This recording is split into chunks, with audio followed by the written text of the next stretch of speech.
Hi and welcome. I'm Midnight Truth, and it's so nice to have you here tonight. Wherever you are right now, whether you're in bed, lie on the couch, or just looking for a quiet moment, I want you to know this time is for you.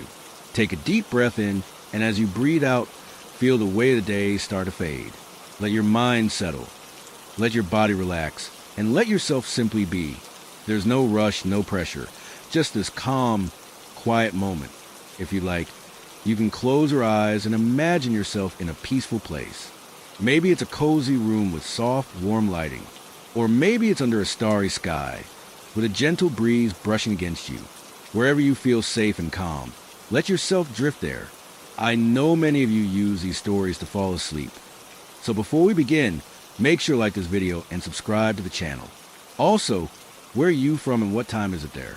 Tonight's story is gentle and soothing, perfect to carry you into a deep, restful sleep. So settle in, get comfortable, and let's begin.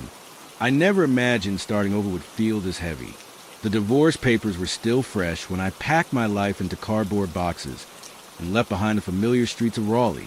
There wasn't much to take, just clothes, a few personal things, and memories I didn't ask for. My new job had transferred me to a quieter part of the state, a small town named Darnell Hollow. It was one of those towns where the air felt older, like it had been sitting still for decades, soaking in whispers and secrets. I found the house on a classifieds website. It wasn't listed on any of the major realtor pages. Just a single photo of an old two-story cottage tucked behind bare trees, its porch crooked and slanted like a tired smile. The rent was absurdly cheap, and with my budget stretched thin from the divorce, I couldn't pass it up. The ad simply said, "Quiet, private, and full of charm." I should have known better.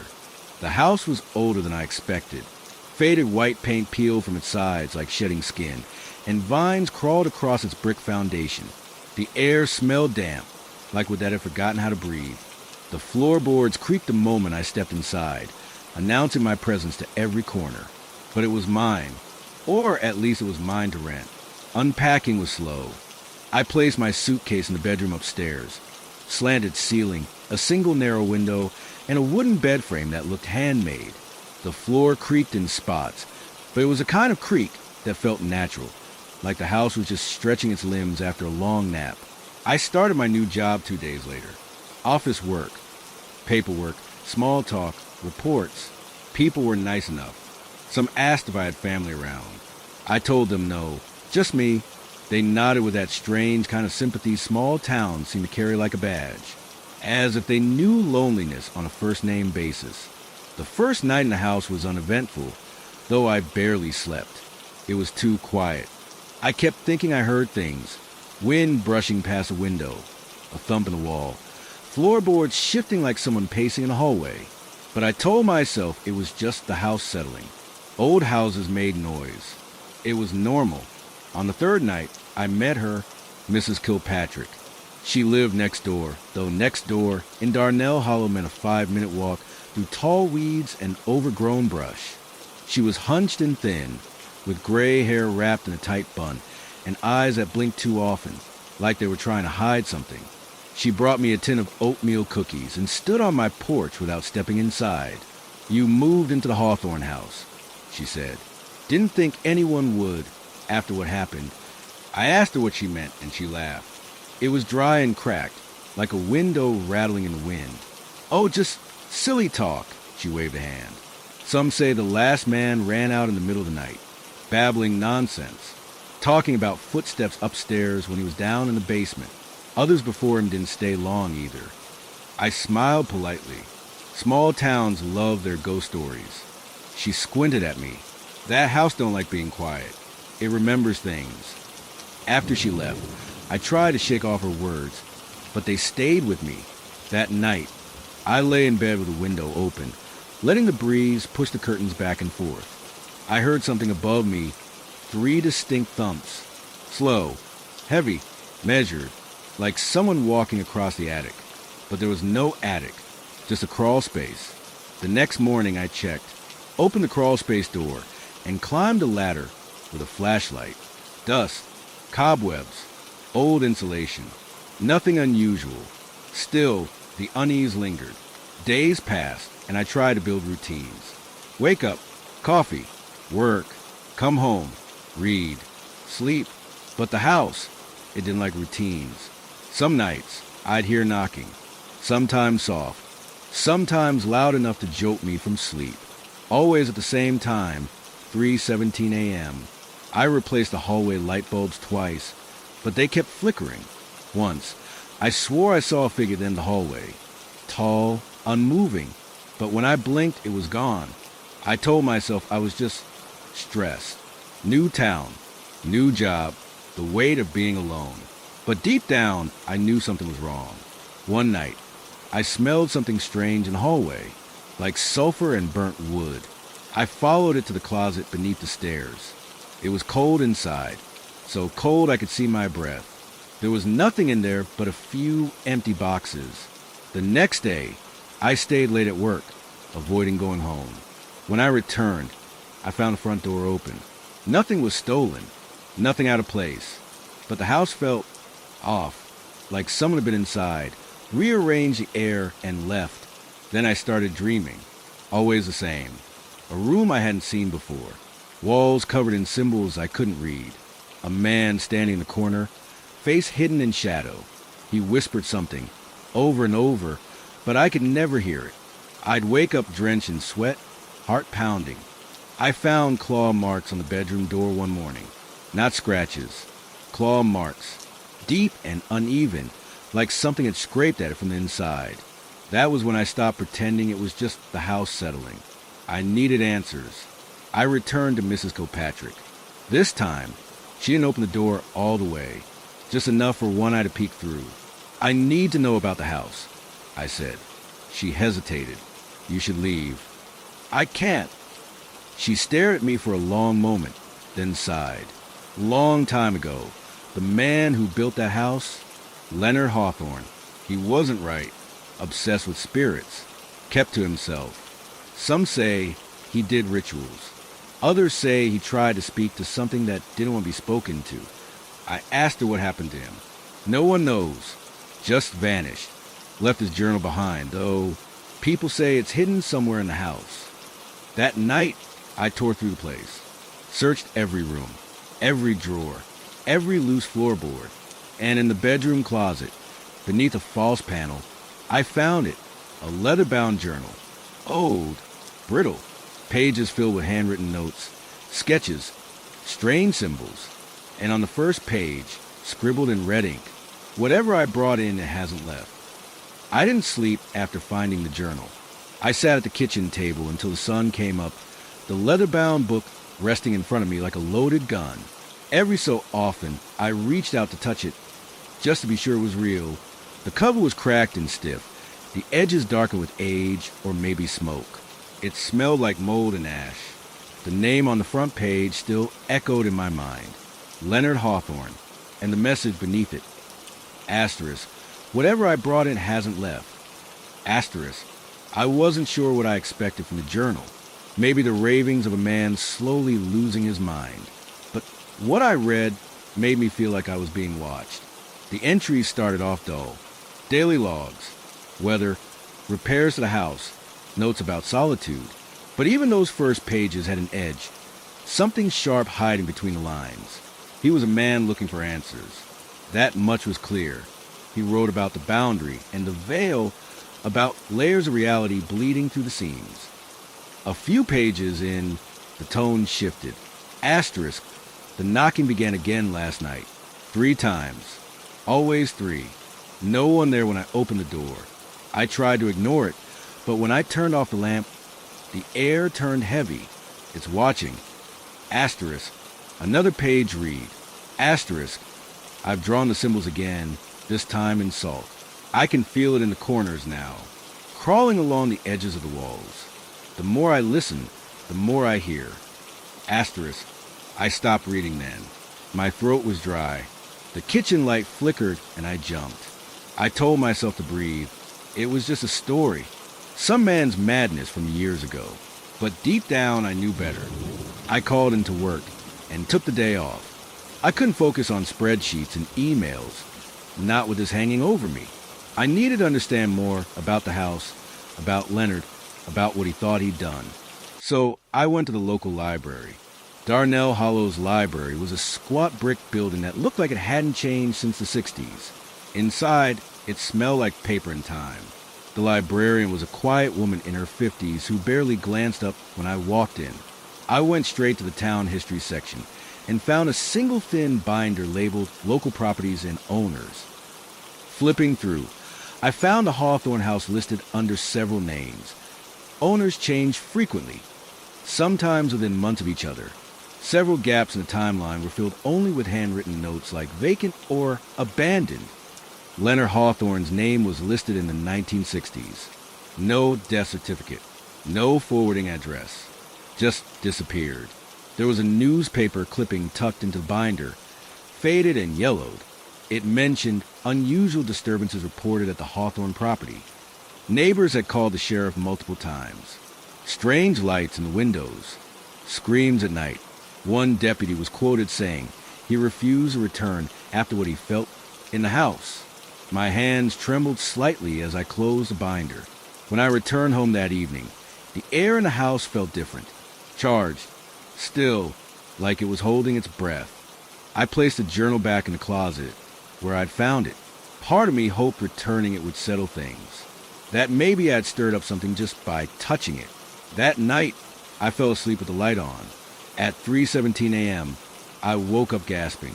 My body was ice cold. The room was freezing.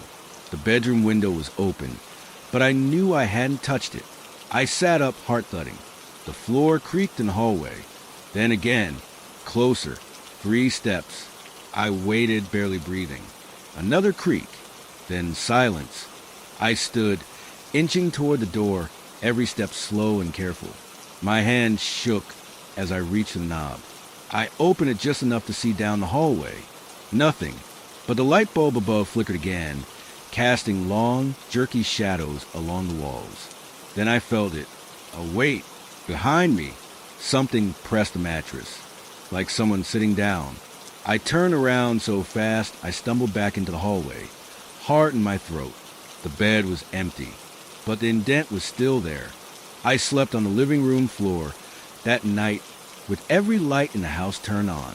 The next morning, I called a local handyman to ask about the history of the house, pretending I was interested in renovations. His name was Bill, and when I told him the address, he paused. That place again, he said. You know how many times I've patched up that house? Every time someone moves in, same damn thing. Lights don't work right. Strange smells. People complaining about footsteps. And always, they leave before the year's up. I asked him what he thought caused it. He laughed, but there wasn't much humor in it. Place don't want to be lived in. That's all. Some houses, they carry things. That afternoon, I returned to the journal. I needed to know what Leonard did. Flipping to the later pages, the handwriting grew messy. Words slanted. Some were crossed out violently. Asterisk, the veil is thinning. Asterisk, asterisk, the markings keep it out. Asterisk, asterisk, it whispered my name last night. Asterisk, then a sketch, a crude drawing of the bedroom. Symbols drawn on the walls, the windows, even the bed frame. At the bottom of the page, scrawled in red, asterisk, if you're reading this, you've already heard it too. Asterisk, I dropped the book. My ears were ringing. Heard it? No, I hadn't heard anything. Just footsteps. Just creaks. Just that night, I stayed up, sitting on the edge of the couch with every light on again. Midnight passed. Then 1 a.m., 2 a.m., nothing. I started to feel foolish. Maybe it really was all in my head. Then, right at 3:17, the TV turned on. Loud static. I hadn't touched the remote. I stood up slowly, staring at the screen. The volume climbed on its own, louder, louder, until it felt like the noise was crawling under my skin. I stepped forward to turn it off. But then I heard it. A whisper, not from the TV. Behind me. My name. Soft, raspy, right in my ear. I spun around. Nothing. But the house. It was no longer quiet. The walls creaked in a rhythm. The lights dimmed and flared. I heard footsteps above me, fast now like someone running. I couldn't take it anymore. I bolted upstairs, yelling at whatever was there. Who are you? What do you want? The bedroom door slammed shut behind me. The cold was unbearable. I could see my breath again. The mirror above the dresser fogged over as though someone had breathed on it. And then letters began to form in the condensation. For words. Asterisk, you opened the door. Asterisk, I didn't sleep. I didn't move. I sat on the floor until morning. When the light of dawn finally spilled into the room, the mirror was clear, but I knew I hadn't imagined it. The journal was right. Something had been brought in, and it hadn't left. I called in sick again. I told myself I just needed one more day to figure things out, to get a grip. But the truth was, I didn't want to leave the house. Not because I felt safe in it. Because I didn't trust it when I wasn't watching it. I spent the morning walking the perimeter, studying every inch. I checked the windows, ran my fingers along the door frames, looked for vents or cracks where sound might travel. I opened every closet, stared into the dark backs of cabinets. Nothing explained what I'd heard last night, or what I'd seen. You opened the door. That message kept echoing in my mind like a curse. I thought it meant the journal, that by reading it, I disturbed something, invited it. But maybe it wasn't just that. Maybe Leonard Hawthorne had done something worse. And whatever he brought in had just been waiting, watching. I went back to the journal. This time not just reading, but studying it. I used sticky notes to mark pages with dates, locations, or strange symbols. I looked up some of the names he mentioned. Most led nowhere. Others gave me fragments. Words like sigil, binding, vessel, threshold. There were entries where he described strange figures, shadows with no source, whispers under floorboards, objects moving slightly when he wasn't looking. In one passage, he wrote, asterisk, it comes when the house sleeps. It walks the halls like it remembers. I keep the lights on, but it finds the corners. Asterisk, I started mapping things out. A timeline, Leonard's descent into fear. The shift from curious occultist to desperate man scribbling warnings in red ink. Then I found it, an entry that made my blood run cold. Asterisk, I made contact. Asterisk, asterisk, I called it through the veil. I thought I could control it, but it came through the wrong way. It wore my voice. It mimicked my footsteps. And then it learned how to move when I wasn't looking. Asterisk, I slammed the book shut. I couldn't sit in the house any longer. I needed air. I walked 3 blocks to the diner. My legs felt shaky, and I didn't realize how tightly I was clenching my jaw until I stepped inside, and the scent of coffee hit me like a warm slap. It was nearly empty, just one waitress and a few regulars. I ordered a coffee and sat in the corner, eyes darting to every reflective surface. That's when I saw him, the old man from the porch next door, Mr. Gardner. He was at the counter, sipping soup, reading a paper like he had nowhere else to be. I stood, hesitated, then walked over. Hey, I said quietly, do you mind if I ask you something about the house I'm in? He didn't look up right away. Then he folded the paper, set it down, and met my eyes. You've been hearing them too? That stopped me cold. Who? He shook his head slowly, as if choosing his words carefully. Not who. The thing Leonard brought in. I sat beside him. My hands were cold, despite the warmth of the place. You knew Leonard? Only a little. He was private, always scribbling in notebooks. Then one night we all heard it, screaming from that house. Not like a man, more like something was inside him, pulling the scream out from the wrong end. He paused, took a shaky breath. He ran out barefoot, covered in dirt and symbols. Said he'd trapped it, sealed it up, said we had to stay away. Nobody listened. Couple months later, the house went dark. No more lights. No one ever saw him again. Did anyone go inside? A sheriff, young guy, didn't believe in that stuff. Went in during the day, came out gray-haired and shaking. Quit 2 weeks later. Moved states. Said the walls moved when he wasn't looking. Said something called his name from behind the ceiling. I stared at him, heart hammering. Then why hasn't the house been torn down? Too many loopholes. Property ties, ownership stuff. Plus, folks around here figure it was cursed. Safer to just let it rot. You're the first one in almost a decade to move in. I didn't know any of this, I muttered. No one said anything when I signed the lease. He gave a bitter laugh. They never do. Truth doesn't sell houses. I finished my coffee in silence. That night, I armed myself. Not with weapons, but with light. Every bulb in the house was replaced with the brightest I could find. I bought backup batteries, flashlights, even a flood lamp I set up in the hallway. I kept the journal open beside me, flipping between symbols and notes. According to Leonard, the thing he contacted didn't like light. It lived in shadows, waited for silence. I wrote that down. Asterisk, do not let the house sleep.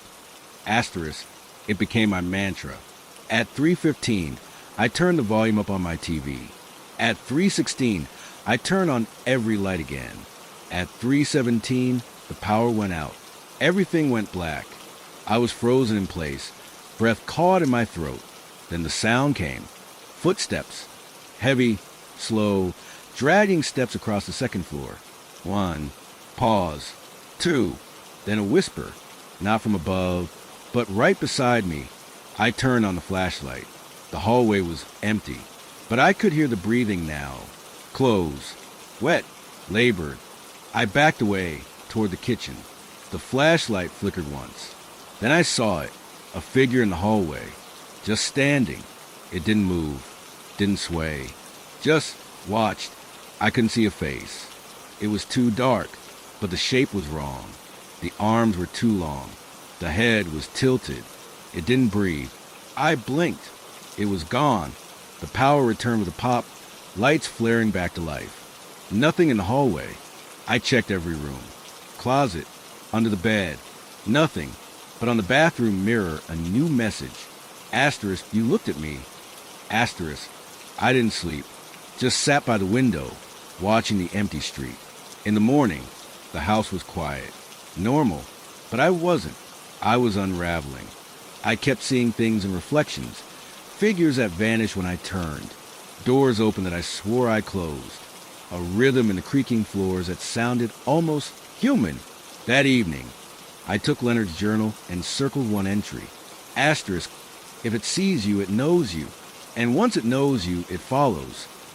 Asterisk, I woke up on the floor. I must have passed out sometime near dawn, still clutching the flashlight. My back ached. My mouth was dry. And my first thought was not where I was, or what time it was. It was whether the thing was still in the house. The light was on. All of them were, actually, but the bulb above the staircase had burst. Black glass scattered across the steps like sharp confetti. It was the only one out, the only spot in shadow. I stared at it for a long time, not moving, just listening. The house was quiet, too quiet. That kind of silence where you feel like something's holding its breath. I swept up the glass with trembling hands, afraid each scrape of the broom would mask the sound of a footstep behind me. When I went to throw the shards away, I found something waiting in the kitchen sink. A dead bird, small, broken-necked, feathers soaked. Its eyes were missing. I dropped it and stumbled back, my stomach heaving.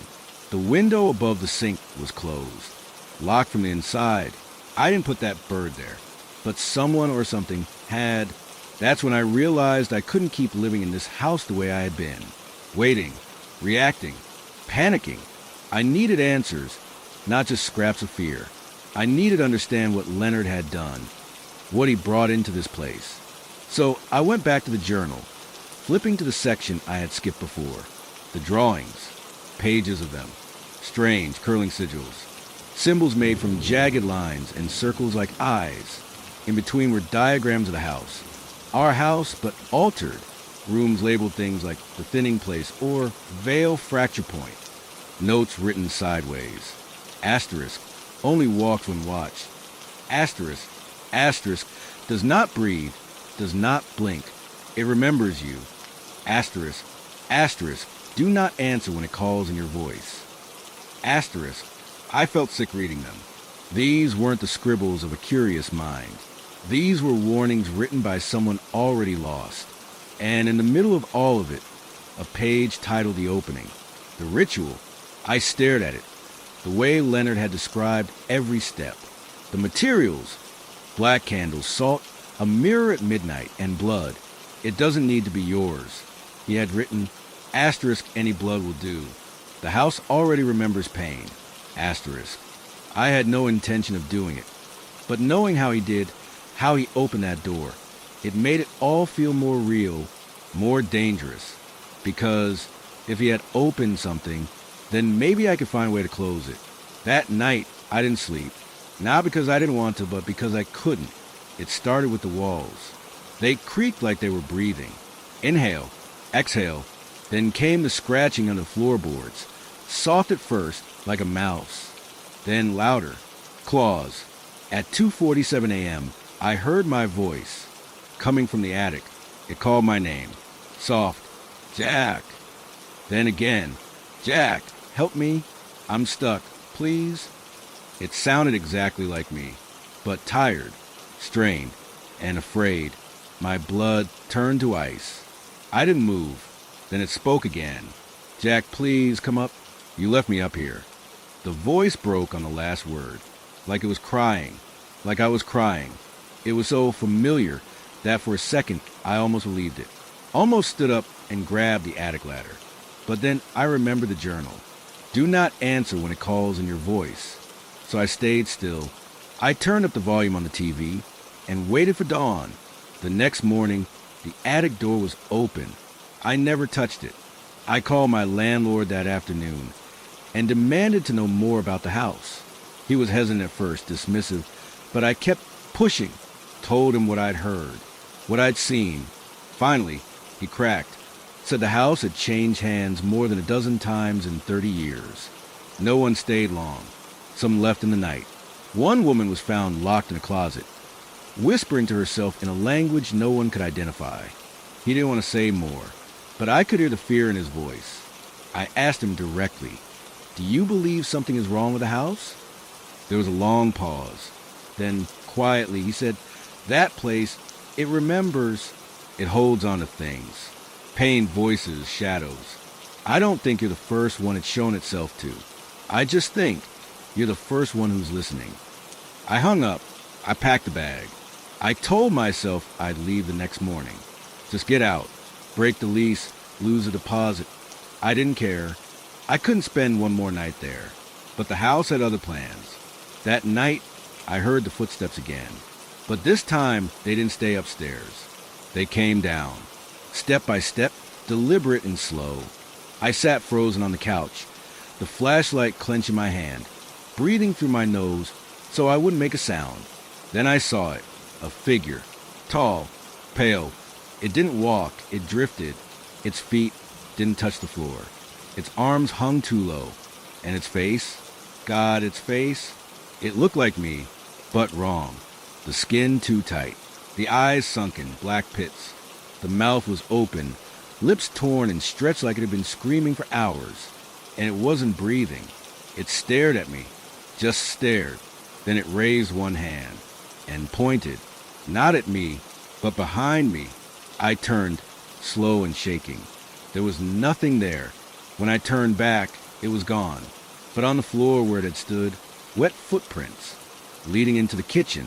I didn't follow. I didn't sleep. I waited for the sun. And as soon as it rose, I ran. I didn't pack, didn't shower.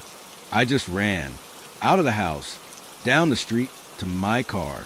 As I turned the key, the radio crackled to life. A voice whispering through static. My voice. You left me here. I shut it off. I drove until the road blurred and the sky brightened. I thought I was free. But last night, in a motel room 2 towns over, I heard it again. The creak of the floorboards. The sound of my own voice, softly whispering from the bathroom mirror. I found you. I didn't go back to sleep after that. How could I? I sat up in the motel room chair, staring at the bathroom door, heart pounding in a slow, suffocating rhythm. The whisper had stopped, but the mirror, it hadn't stopped watching me. It felt like it was watching, like the reflection wasn't mine anymore. I kept the light on all night. Every time I blinked, I thought I saw my face twitch in the mirror, move when I didn't, stare longer than it should. Morning finally came. The pale gold light washed through the dusty blinds, giving me a fragile sense of safety.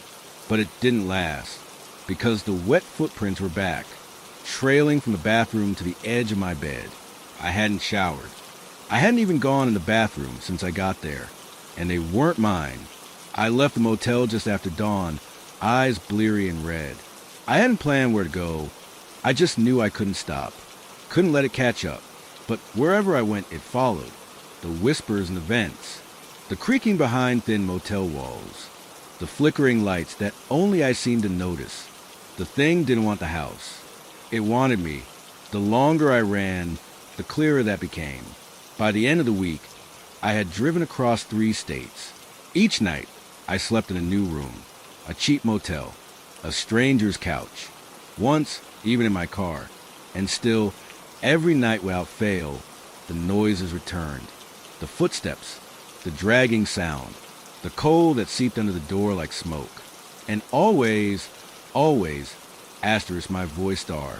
It said different things now, more demanding. Why did you leave? You opened the door. You let me in. I wanted to believe this was all in my head, that stress and exhaustion had bent my mind. But the signs were always physical. The footprints, the handprints on fog glass, the flickering TV that showed my face staring blankly even when it was off, and the dreams. God, the dreams. I kept waking up in that house, back in the bedroom. The same smell of damp wood and old dust, the sound of the attic creaking above me. I get up in a dream, open the door, and always see the same thing, my reflection standing at the end of the hallway, staring at me with those black, empty eyes.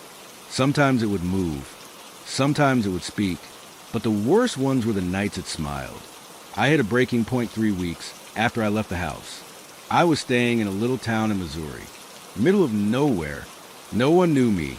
I figured I'd get lost in the anonymity and finally sleep without hearing my own voice whispering through the vents.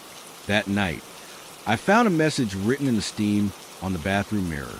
You are the door. I wiped it away, heart pounding, convinced it had to be some sick trick. But when I turned on the faucet, the message reappeared. Same words, same letters, same finger dragging through invisible breath. I broke the mirror that night, smashed it with the base of the motel lamp. Shards rained across the sink like glittering teeth. But it didn't matter, because in every reflection after that, shop windows, puddles, even the side of my car, I didn't see myself anymore. I saw him, and he was always smiling. I stopped looking after a while, just kept my head down, moved constantly. But each town felt the same, like the world had stretched thin, and the thing was behind every door, inside every wall. That's when I did something I swore I wouldn't. I went back to the house. I didn't tell anyone, didn't pack much. I just drove through the night and pulled into the driveway like I had 3 months before. But this time, everything looked wrong. Overgrown vines had begun to swallow the porch railings. The front door stood slightly open. Wind moved through the place like it had lungs. And the moment I stepped inside, I felt it. It missed me. The air was heavy, charged. I walked through slowly, flashlight in hand. The boards moaned beneath my feet like they recognized my weight. Everything was exactly where I'd left it. Unpacked boxes, the couch, the journal. I sat down at the table and opened it again, and I read the last entry. October 27. Asterisk I can't leave. I've tried. It follows. It takes pieces of me each time. I saw my own face last night standing in the mirror, mouthing the words before I thought them. It knows everything now. It's not in the house anymore. Asterisk. It's in me. There was no signature, but I recognized the handwriting. It matched a note I found stuck inside the kitchen cabinet my first week there. A grocery list written by Leonard. I turned the page. A final scrawl, etched so deep into the paper it tore through. You brought it back. And suddenly, the lights went out. Every single bulb. Total blackness. Then, the slow creak of the attic door opening overhead. I froze. Then the footsteps. Heavy, dragging. And the voice. Not mine this time. Leonard's. I told you. It whispered. You're the door now. I don't remember how I got out. I don't remember running. All I remember is a cold on my neck and the feeling of fingers brushing against my spine, like spider legs, as I leapt into the car and sped away. I haven't stopped driving since. I changed names, sleep in gas stations, keep mirrors covered, but I still hear it.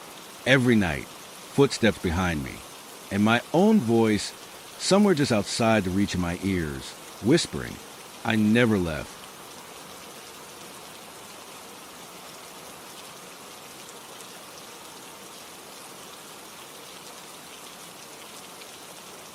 I don't know how long I've been running now.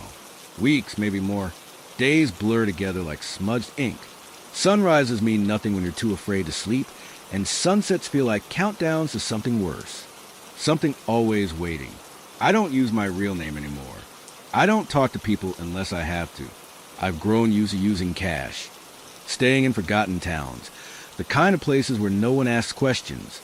Because if anyone did ask, if I told them even a fraction of what I've seen, they'd either lock me up or worse, they'd believe me.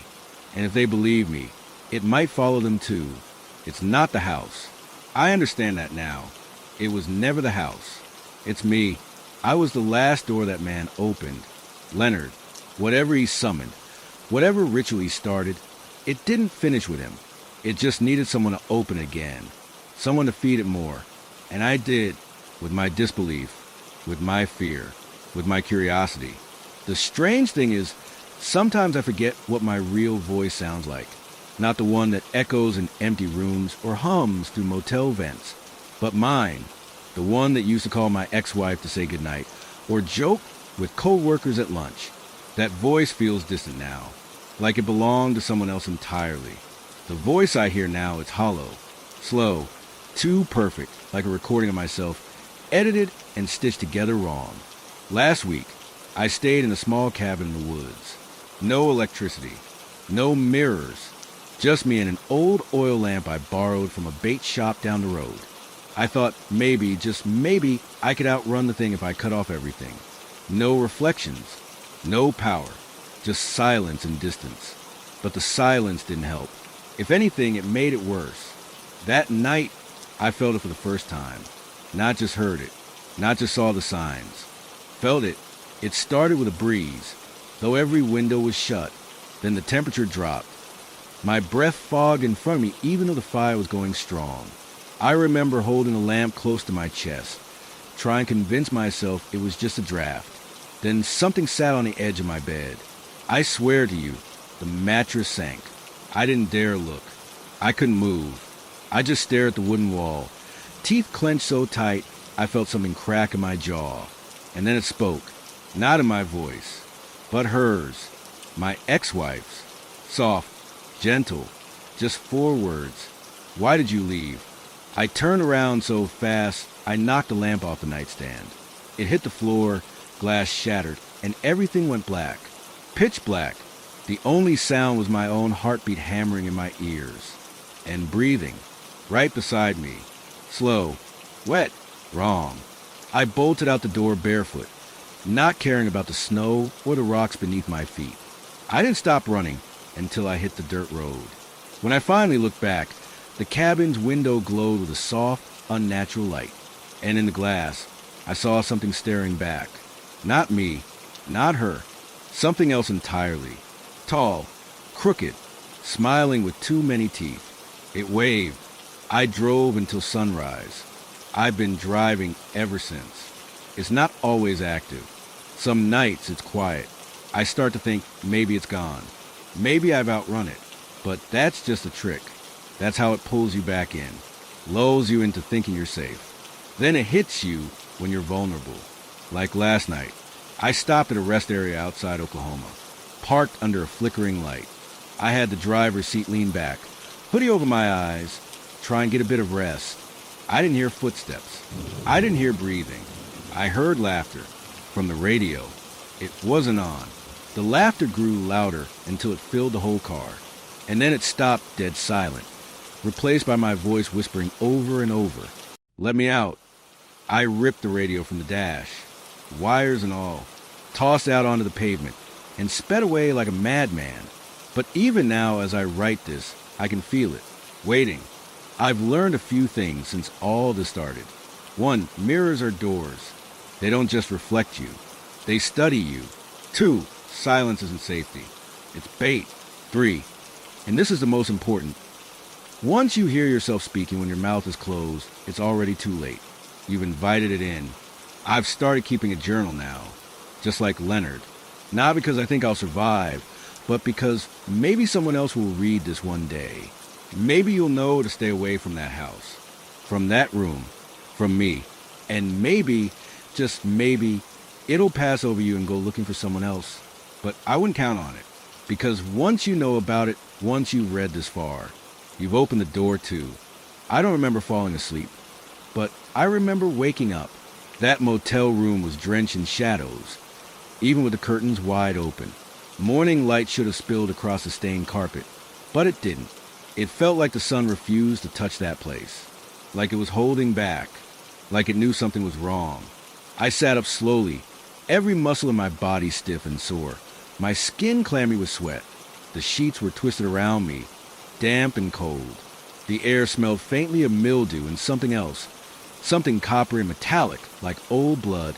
The clock on the nightstand was blinking 3 a.m., but I could have sworn I heard birds outside. I stood up, opened the curtains. Outside was wrong. The parking lot was there, my car, the sagging power lines, the road stretching out into the distance.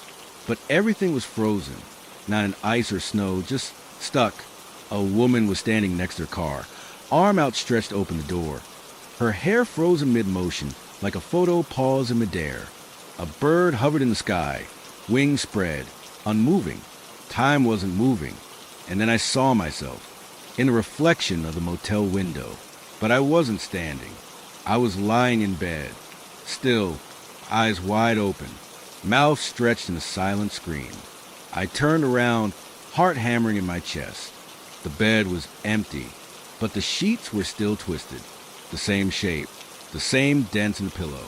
I didn't sleep there that night. I packed up, left the key on the counter. No one at the desk to say goodbye. No other guests stirring. The road out was quiet, too quiet, like the world was stuck between seconds, and I'd slipped through something I wasn't meant to. Hours later, somewhere deep in Arizona, I stopped at a diner.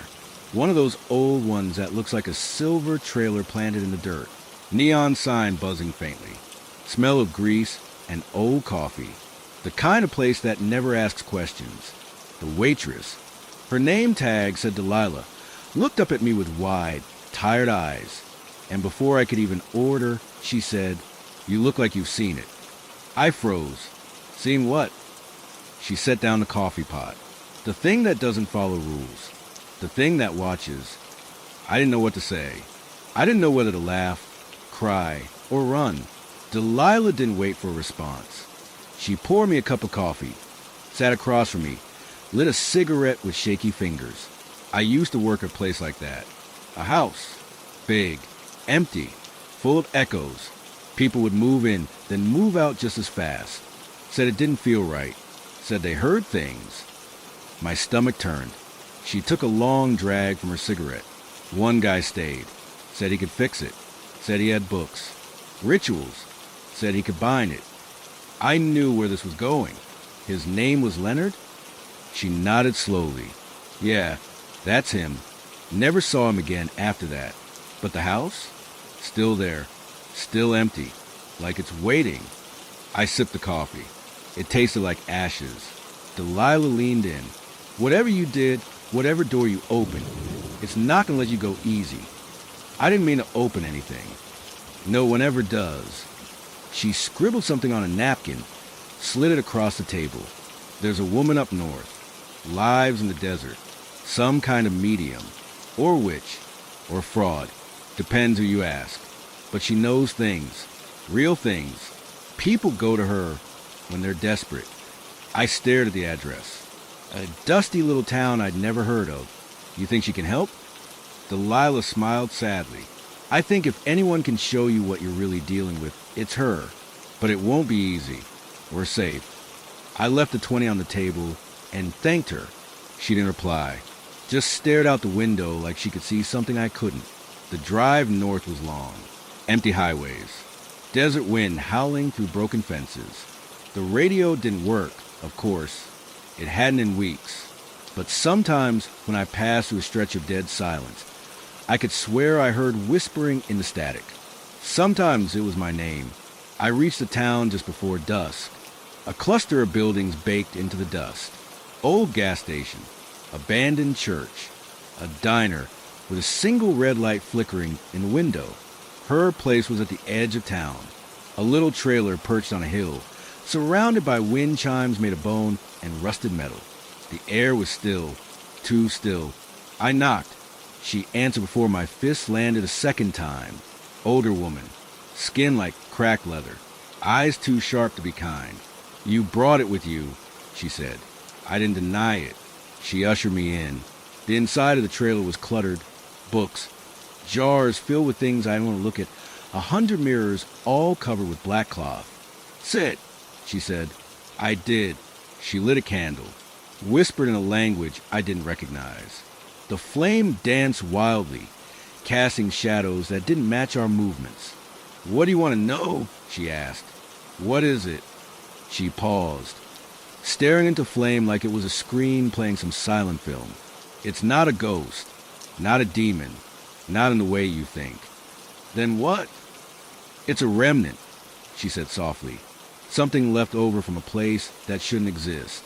Something drawn by emotion, pain, regret, curiosity.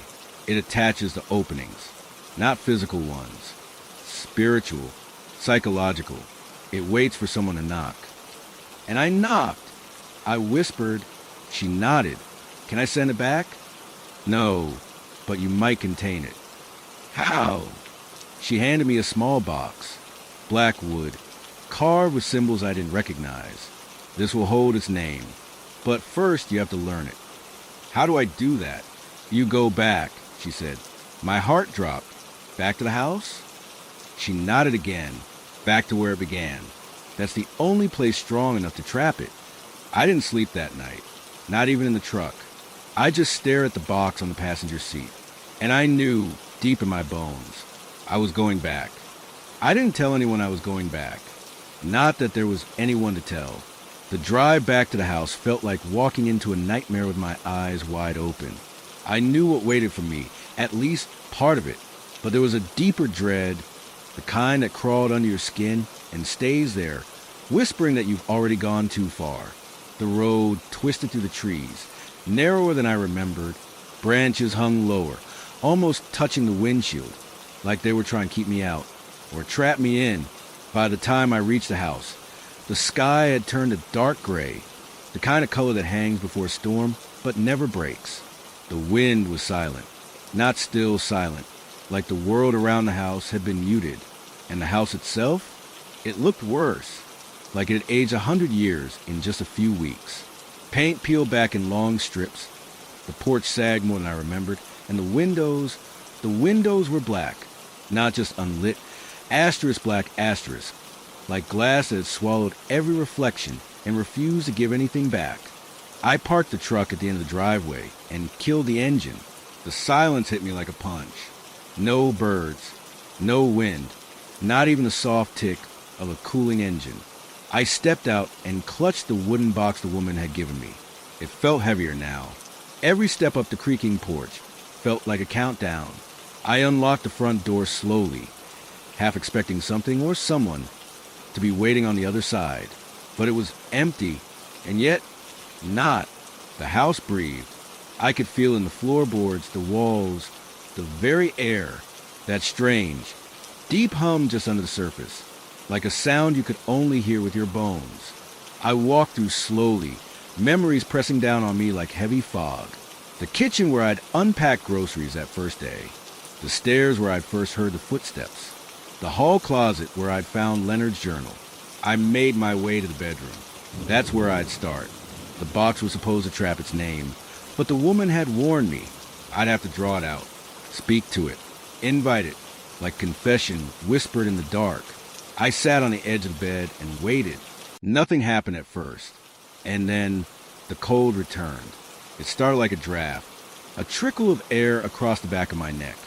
But it grew colder, heavier, the kind of cold that makes your lungs hurt when you breathe too deep. The air grew thick, like the walls were swelling inward. And then I heard it. Footsteps, heavy, deliberate, not from upstairs. From behind me. I turned. No one was there, but I could feel it. It was watching. I gripped the box tighter. "Who are you?" I asked aloud, my voice trembling. Silence. Then the lights flickered, and something moved just at the edge of the room. A shadow, darker than the rest, like the darkness had folded in on itself, pulling together into something with shape. A figure, tall, thin, twisted. No face, no eyes, just presence. Pure, suffocating presence. I tried to stand, but my legs wouldn't move. The shadow drifted closer. The temperature dropped with every inch it moved. My breath came out in fog. And then it spoke, not in words, but in thoughts, in memories. It pulled them from me. My divorce, the loneliness, the nights I cried without understanding why, the feeling of being unseen. That's how it worked. It fed on pain. It gathered it. I clutched the box and whispered, "Tell me your name." Silence. Then a crack, like the sound of spine twisting. The shape leaned forward, inches from me now. Its non-existent mouth moved, and I heard it. One word, not in English, not in any language I'd ever heard. But I understood it. The name wasn't a sound. It was a feeling. Despair, loss, isolation. I opened the box. The candles in the room flared. The shadows shrieked. A soundless, shattering scream that made the glass in the windows tremble. The room bent inward, like the house itself was collapsing into a single point. The name twisted in my mind. I repeated it, out loud, again and again. The shadows surged toward me.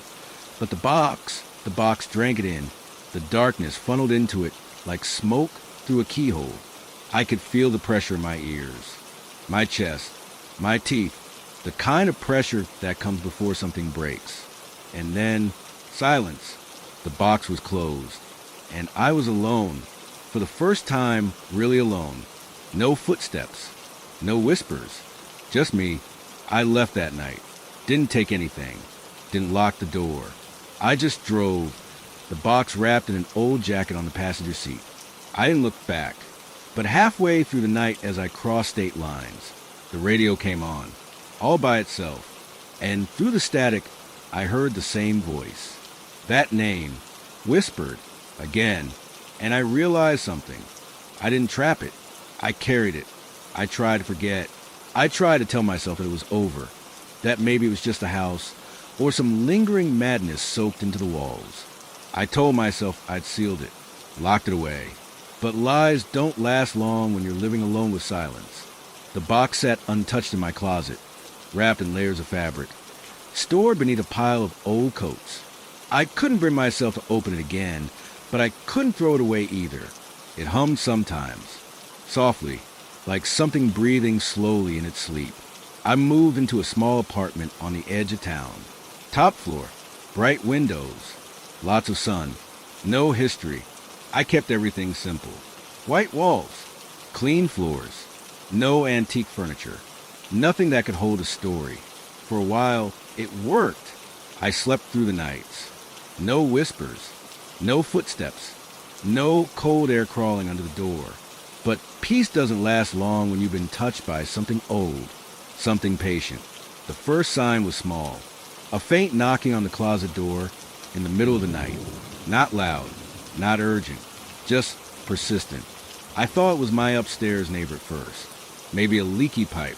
But I didn't have an upstairs neighbor. The next night, it happened again. This time, I stayed still and listened. The knock came every 7 seconds. Exactly. I counted. 7 seconds. Tap. 7 seconds. Tap. It went on for 30 minutes. Then stopped. No more. For 3 days. And then I started waking up at 3:33 a.m. every night, on the dot. I'd jolt awake like someone screamed in my ear, heart hammering, skin slick with sweat. But the apartment would be silent, calm, until the smell came. It wasn't strong, not at first. Just a faint scent of something burnt and bitter, like old incense, damp and rotting. I cleaned everything, washed the walls, scrubbed the floors. But it didn't help. It always came back. And then I started dreaming again. Same dream every night. I'm in the house, the old one, standing in the hallway outside the bedroom. The door is open a crack, and I hear something breathing inside. I try to back away, but my feet won't move. Then, slowly, the door creaks wider and I see nothing, just the dark. But I feel it, watching me, smiling.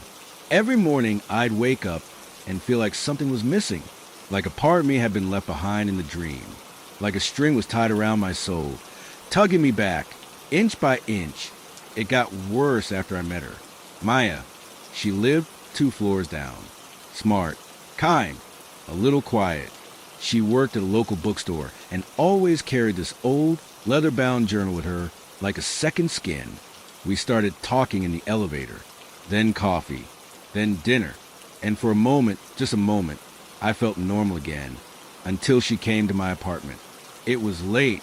We were watching an old black and white movie, just laughing at how dramatic everything was. She got up to use the bathroom and passed the closet without even noticing it. But she stopped. I saw her go still. She tilted her head like she heard something. "What is that?" she asked softly. "What?" She pointed to the closet. "That humming. You hear that?" I froze. I didn't answer. She took a step closer. I stood up too fast and knocked over my drink. "Hey," I said quickly. "It's nothing. Just a heater. Old building, you know?" But she didn't move. Her eyes were locked on the closet. Then she said something that chilled me to the bone. "It's saying your name." I took her hand and pulled her away. We left, went to her place. I didn't sleep that night. The next morning, I went back alone, and the closet door was open. I know I didn't leave it like that. I never leave it like that. The box was on the floor now, unwrapped, unlatched, open. Something inside me cracked. I called the old woman, the one who gave it to me, but the number was disconnected. No forwarding, no voicemail. It was like she'd vanished. That night, I packed everything I could carry and left.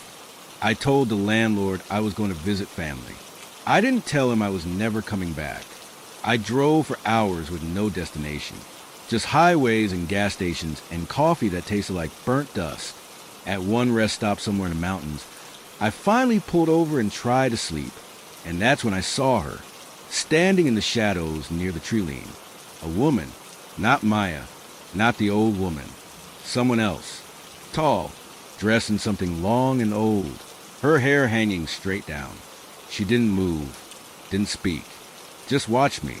I turned away, rubbed my eyes, looked back. She was gone, but the box was in the passenger seat. I didn't put it there. I swear I didn't. It was supposed to be in the trunk. I reached over slowly.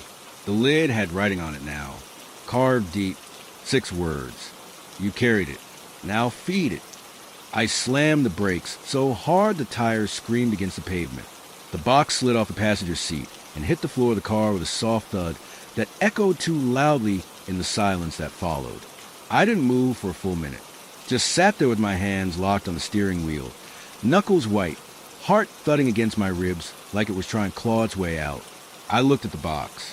It didn't hum, didn't move, but I swear the air around it shimmered, like heat rising off asphalt, like the space it took up didn't belong here.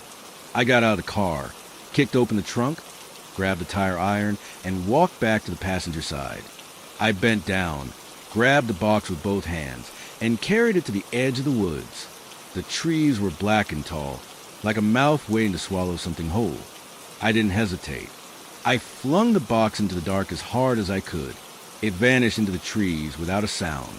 No snap of branches, no crunch of leaves, nothing, just gone. I stood there, panting, waiting for something, anything, A scream, a whisper, a flash of light, but the forest stayed silent. I got back in the car and drove without stopping, without sleeping, without thinking. Miles turned to hours. Hours turned to another town. I rented a cheap motel room near the state line. One bed, one window, one buzzing light. I slept with it on. For once, I didn't dream. The next morning, I felt almost normal again. I showered, shaved, went out for breakfast, tried to pretend like the last few weeks hadn't happened, like I could still go back to a version of my life where the world made sense. And then I saw the man. He was sitting at the counter of the diner, staring at a black coffee he hadn't touched, pale, sunken eyes, hands shaking, like he hadn't slept in years. He turned slightly, and I saw the box in his lap. Identical. Same wood, same carvings, same latch. He looked up and met my eyes, and he smiled. I dropped my fork and stumbled out of the diner. It followed me, not the man, the presence, the knowing. Everywhere I went, I started seeing signs of it. A little girl drawing spirals in the dirt outside a gas station. A street performer playing a haunting melody I'd heard in my dreams. A blind man whisper my name as I walked past, never turning his head. It was like the world had thinned, like I was seeing things through a cracked window. That night in the motel, I heard the box open, but I hadn't brought it back. It was in the room anyway, sitting on the dresser, lid wide, interior dark as pitch. I stepped closer, heart pounding, eyes wide. Inside, instead of the usual velvet lining, there was a mirror, or what looked like a mirror, but it didn't reflect the room. It showed the hallway of the old house, the bedroom door, and behind it, movement, a shadow, breathing, slow, heavy, rhythmic, and then it stopped. The door and the reflection creaked open, and something looked out. I don't remember screaming, but I remember waking up on the floor. The box was gone again. No sign of it. No sign of forced entry. Just me, the flickering light, and the echo of that breathing still ringing in my ears. I knew I had to find answers. Real answers. Not legends. Not whispers. But facts. I went back to the town where it all started. Drove straight to the local library and asked for anything they had on the house. Ownership history, deaths, police reports. The librarian, an older woman with thick glasses and a wary expression, hesitated when I mentioned the address. People say that place is cursed, she said softly. Always has been. I didn't respond. She brought me a few dusty folders and a handwritten note from the archives. That's where I found it. A single name, Dr. Ellery Fex, the original owner, a reclusive professor of theology and ancient religions, fired from a university in the 1950s after several students went missing. Rumors of rituals, blood, of doors that should never have been opened. He vanished in 1963, the same year the house was built. He had a journal. The librarian didn't know where it ended up, but she knew who might. An old man named Wesley who used to live down the road from the house. Talks too much, sees too much, still lives there, though if anyone knows what happened, it's him. I drove straight to his address. It was a small, leaning cabin near the edge of a dried-up lake. The lawn was a jungle of weeds, and wind chimes made a bones clattered softly in the breeze. I knocked. He answered before I touched the door, like he'd been waiting. "You brought it with you," he said. My mouth went dry. I left in the woods. Wesley laughed, a dry, croaking sound. "It doesn't matter. It's yours now. It's always been yours." I pushed inside. "What is it? What did Fex do?" Wesley shut the door behind me and lit a lantern. Then he sat, and he told me everything.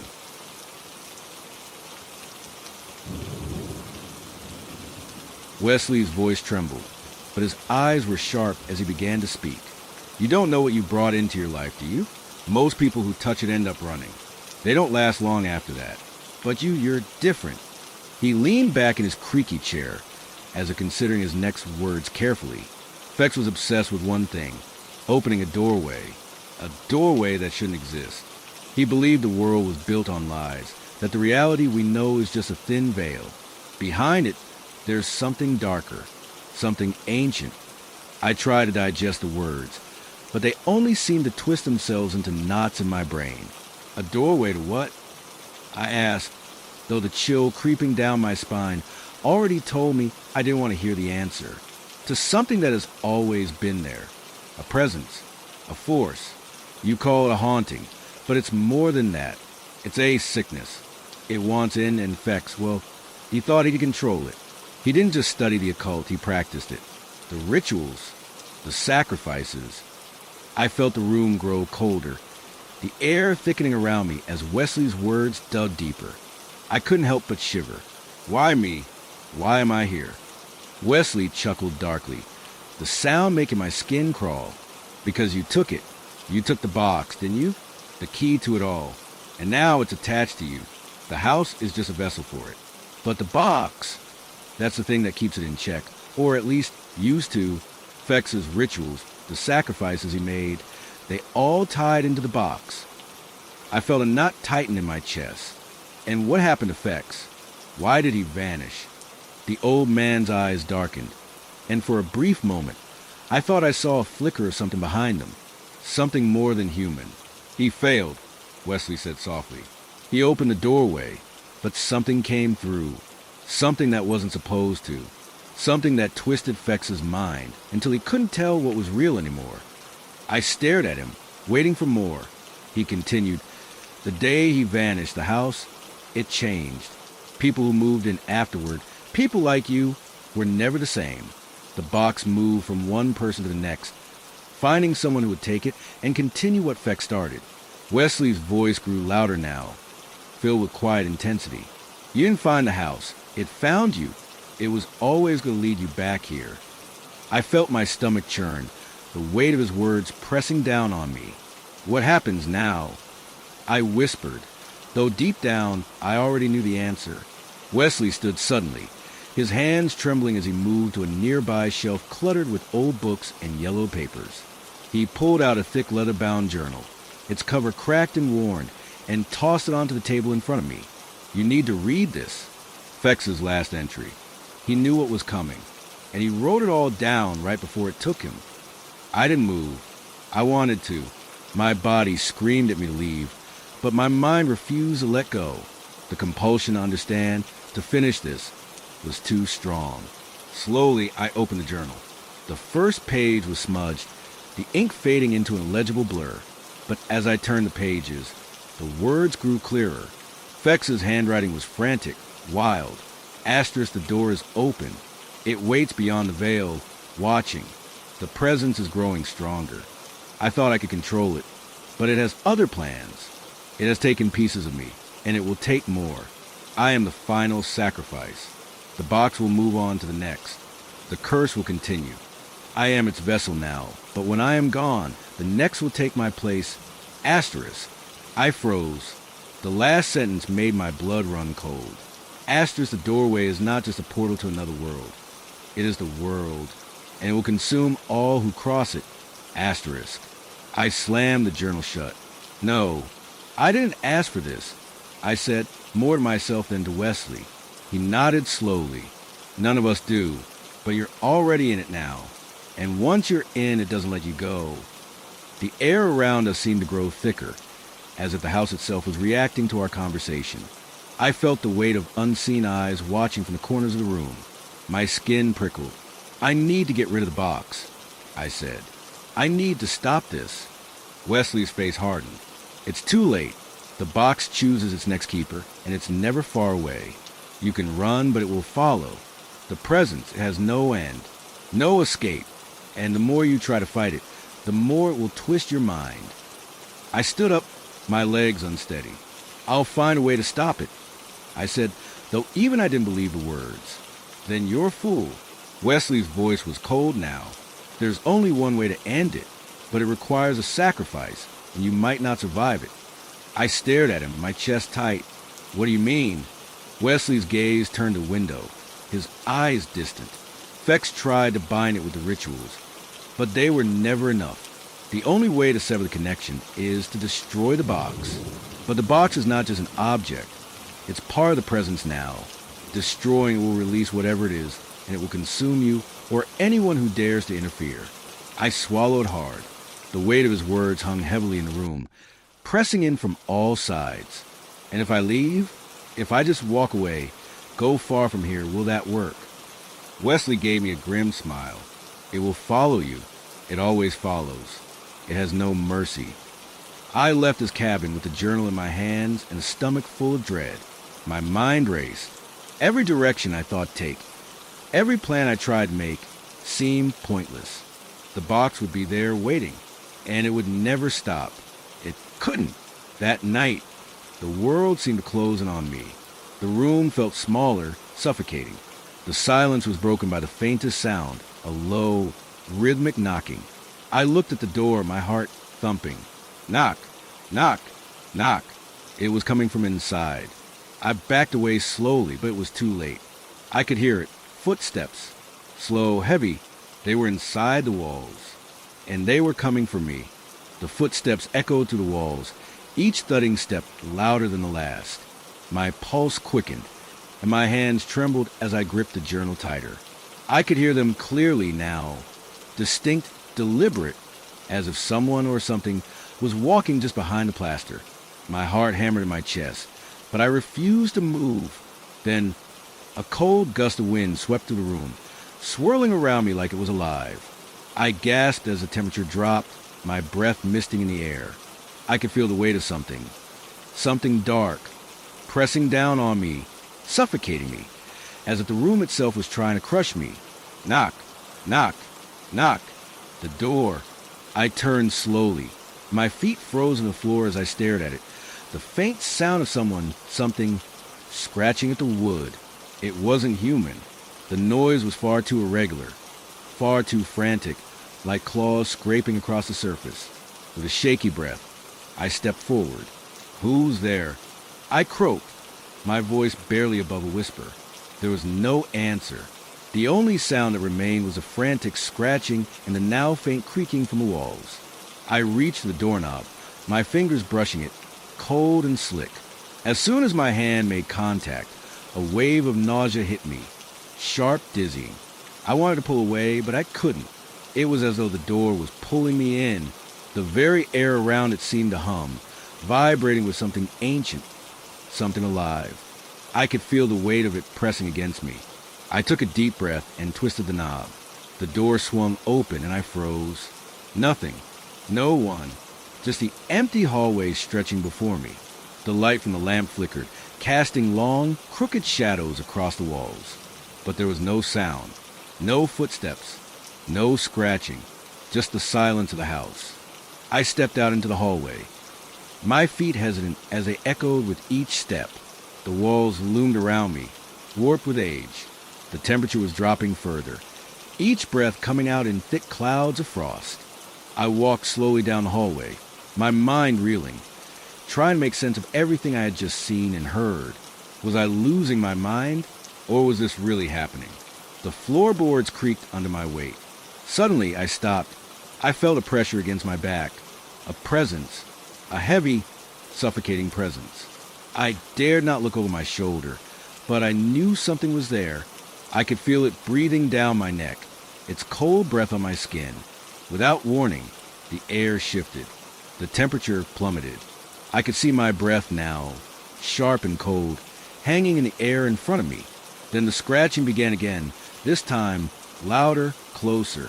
It was coming from the walls again, but this time it wasn't just inside the walls. It was all around me. I turned, panic clawing at my chest. The figure stood at the end of the hall.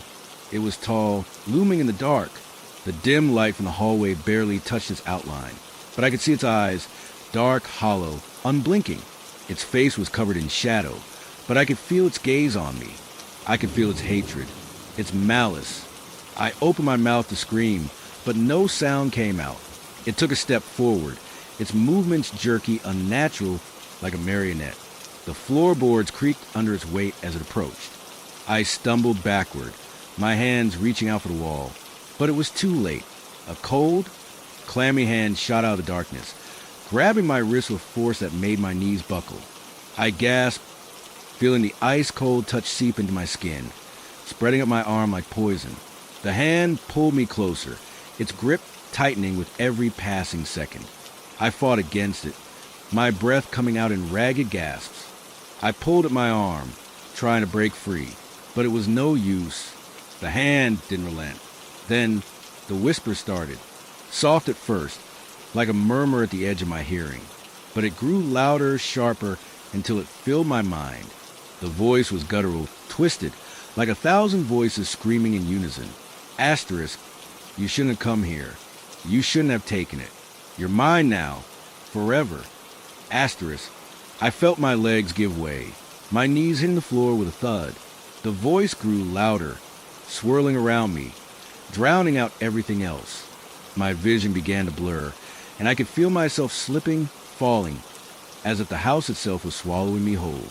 And then, just as suddenly as it had all begun, the grip released, the coldness vanished, the air stilled. I opened my eyes, gasping for breath, heart pounding in my chest. I was back in my room. The door was shut, the hallway was silent. There was no figure, no presence, just a lingering, oppressive quiet of the house. But I knew it was still there.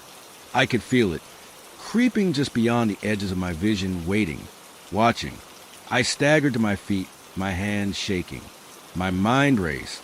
The house, the box, the curse. It wasn't over. It wouldn't end. It couldn't. I grabbed a journal, clutching it to my chest, my eyes scanning the pages for any shred of hope. But the words blurred before me. I couldn't think straight. I could barely breathe. The scratching, the knocking, the whispers, they were still there in the back of my mind, gnawing at me. And that dark figure, whatever it was still out there, somewhere. It hadn't gone. I had to leave. But as I reached the door, I heard it, the footsteps. They were coming again. And this time they were closer. The house would never let me go.